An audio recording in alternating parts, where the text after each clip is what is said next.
도널드 트럼프 미국 대통령이 한국을 주요 7개국 G7 정상회의에 초청한 것은 한국의 높아진 위상을 반영한다고 밝히면서 주변국들을 깜짝 놀라게 했습니다.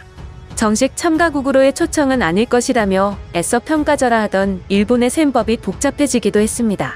그런데 영국에서 한국과 관련된 깜짝 발언이 보도되자 일본에서는 잔뜩 긴장한 모습을 보이고 있습니다.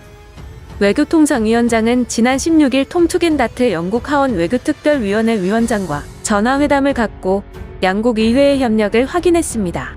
위원장은 이날 보도 자료를 통해 이같이 밝히고 추후 양국 의회 간 소통을 위해 직접 연락 채널을 개설할 것으로 결정하였습니다. 투겐다트 위원장은 한국이 주요 7개국 정상회의에 초청된 데 대해 한국이 참여하기를 희망한다고 의사를 전한 것입니다. 일본의 입장에서는 한국의 주요 7개국 정상회의에 초청한 미국을 막는 것도 벅찬데 영국마저 한국의 손을 들어주자 깊은 고민에 빠질 상황입니다. 지금까지 일본 정부는 한국의 주요 7개국 정상회의에 참여에 반대한 명분으로 한국의 친북 및 친중 태도를 내세웠습니다. 내심으로는 한국의 과거사 문제 제기 가능성, 국제사회 내 일본의 위상 하락 등을 복합적으로 우려하며 한국의 G7 참여에 대해 본격적인 발목 잡기에 나서고 있는 상황입니다. 일본 정부는 지금까지 공개적으로 한국을 G7에 참여시키는 안에 대해 노골적으로 반대의 입장을 표명하고 있습니다.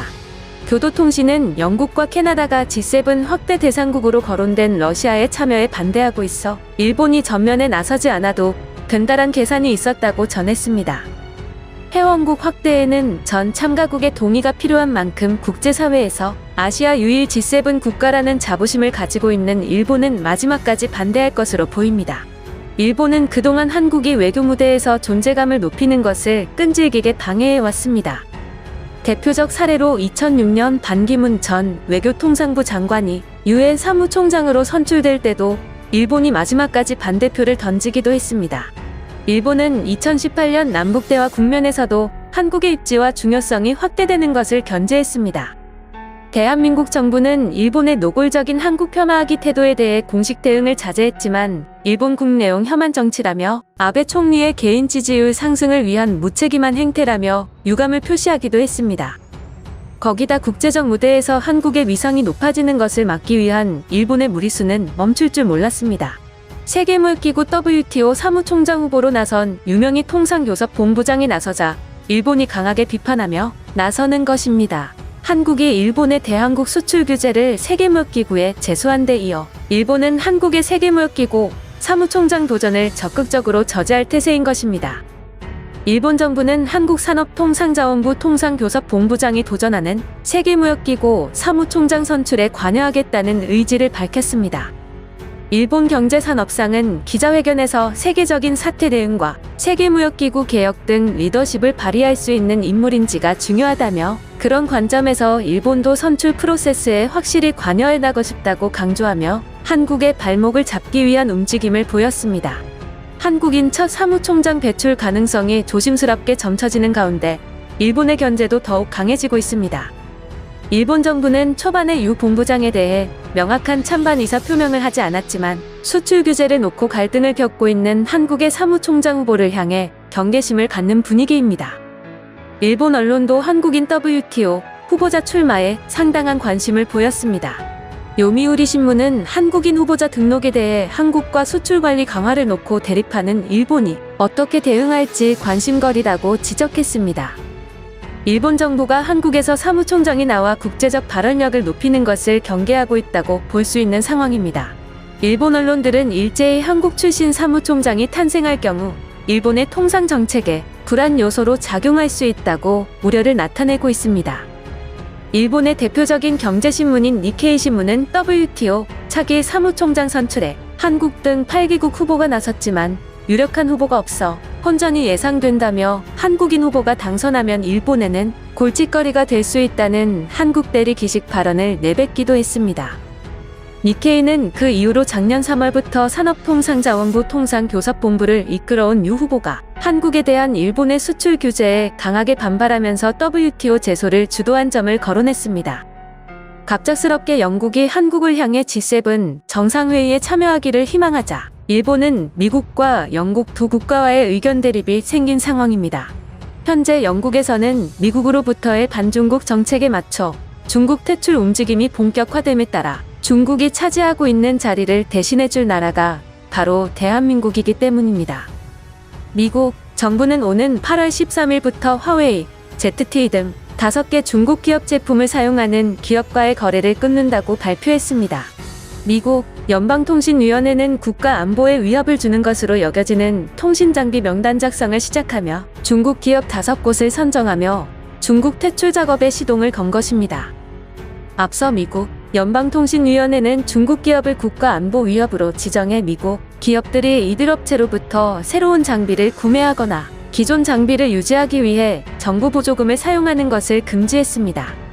제프리 스타스 연방통신위원회 위원은 신뢰할 수 없는 장비를 제거하기 위한 위원회의 또 다른 조치라며 대체품을 개발하고 지원할 수 있도록 광범위하고 응집력 있는 대책이 필요하다고 말했습니다. 현재까지 미국과 중국 사이에는 홍콩 문제를 둘러싸고 갈등이 격화되는 가운데 미국 정부가 중국 공산당원이나 가족의 미국 방문을 전면 금지하는 방안을 검토 중인 것으로 전해져 두 국가 간의 갈등은 더욱 커지고 있습니다. 도널드 트럼프 대통령이 선포할 내용의 초안에 이미 미국에 체류 중인 공산당원과 가족의 비자를 취소하는 내용까지 담겼다는 보도가 나오자 중국 정부는 중국인 14억 명과 맞서는 것이라고 강하게 반발했습니다. 현지 시간으로 지난 15일 미국 일간 뉴욕타임스는 미국 정부가 중국 공산당원과 가족의 미국 방문 금지 방안을 검토하고 있다고 보도했습니다.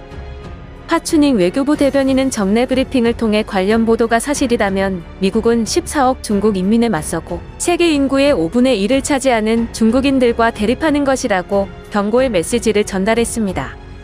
그러면서 이는 양국 국민의 바람과 완전히 상반되고 21세기의 흐름에 역행하는 매우 터무니없는 일이라고 강하게 비판했습니다. 연일 반중국 정책과 발언을 강조하는 미국인 만큼 미국의 요청을 받은 영국도 결국 중국을 퇴출시키는 절차에 돌입한 것입니다. 거기다 영국의 화웨이 퇴출 결정에 마이크 폼페이오 미 국무부 장관은 즉각 환영 메시지 전하며 영국의 중국 기업 퇴출을 적극 지지했습니다. 폼페이오 장관은 영국은 신뢰할 수 없는 기업의 제품을 금지해 국가 안보를 지켰다고 평가했습니다. 그리고는 체코, 덴마크, 폴란드, 루마니아, 스웨덴 등 미래의 통신망에 화웨이의 사용을 금지하는 나라의 대열에 영국도 합류했다고 전했습니다. 영국 정부는 이날 올해 연말부터 화웨이의 5G 통신 장비 신규 구매를 금지하고 이미 들여온 장비들도 2027년까지 철거하겠다고 발표한 상황입니다. 이날 폼페이오 장관은 한국의 SKT와 KT와 같은 깨끗한 통신사들과 다른 업체들도 역시 그들의 통신망에서 화웨이 장비 사용을 금지해왔다고 언급했습니다. 이어 각국은 5G 장비와 소프트웨어가 국가 안보와 경제 안보, 프라이버시, 지적재산권 또는 인권을 위협하지 않는다는 것을 확신할 수 있어야 한다고 발언했습니다. 미국을 강하게 비판해온 화웨이가 영국에 큰 소리를 치지 못하는 이유는 영국을 잃게 되면 유럽을 잃고 유럽을 잃으면 5G 통신장비 시장에서의 패권도 잃게 되기 때문입니다. 미국의 강도 높은 제재에 사실상 캐나다, 일본 등 미국의 우번 국가 진출이 막힌 화웨이는 유럽을 버팀목으로 삼아서 승부를 건다는 전략이었습니다. 유럽 공략의 핵심인 영국에 대해선 총 20억 파운드, 하나 3조 원을 쏟아부었고 지난해 12월에는 런던의 5G 혁신센터를 열기도 했습니다. 화웨이는 퇴출 결정에도 지속적으로 통신사들과 협력하겠다는 입장입니다. 현재 영국 이동통신사들은 4G 통신에서 화웨이 장비를 다수 사용하고 있습니다. 실제로 최대 이동통신사인 BT는 통신 장비의 3분의 2가 화웨이 제품입니다. 화웨이가 아닌 다른 회사의 5G 장비를 도입하려면 기존 장비까지 전면 교체해야 해 큰 비용이 들 수밖에 없기 때문에 영국 정부가 화웨이 퇴출을 결정하면서 2027년까지 유예기간을 둔 배경입니다. 화웨이 퇴출로 유럽의 통신장비 기업인 에릭슨과 노키아가 우선 수혜를 입을 것으로 보입니다. 하지만 한국에게도 기회가 열릴 전망입니다. 영국 디지털 문화미디어 체육부 장관은 14일 하원에 출석해 화웨이 퇴출 결정을 발표하면서 화웨이를 대체하기 위해 우선 스웨덴, 에릭슨과 핀란드 노키아가 보호될 필요가 있다며 삼성 등 다른 새로운 공급업체들을 끌어들여야 한다고 언급했습니다. 시장조사기관 데로로에 따르면 올해 1분기 5G 통신 장비 시장에서 화웨이는 35.7%로 1위를 지키고 있습니다. 삼성전자는 13.2%의 점유율로 4위를 차지했지만 영국의 중국을 몰아내려는 움직임 덕분에 수혜를 입을 가능성이 높은 상황입니다. 상당 부분 중국 기업이 차지하고 있는 만큼 대체 자리를 한국이 끌어안게 되는 상황에 온다면 경제적으로나 외교적으로도 영국과 한국이 윈윈하는 모습을 펼쳐지는 것입니다. 앞으로 미국의 탈중국 정책을 필두로 하는 국제 정서 상황에서 한국과 영국의 협력이 이루어질지 지켜봐야 하는 상황입니다.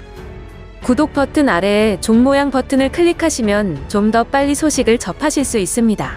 시청해주셔서 감사합니다.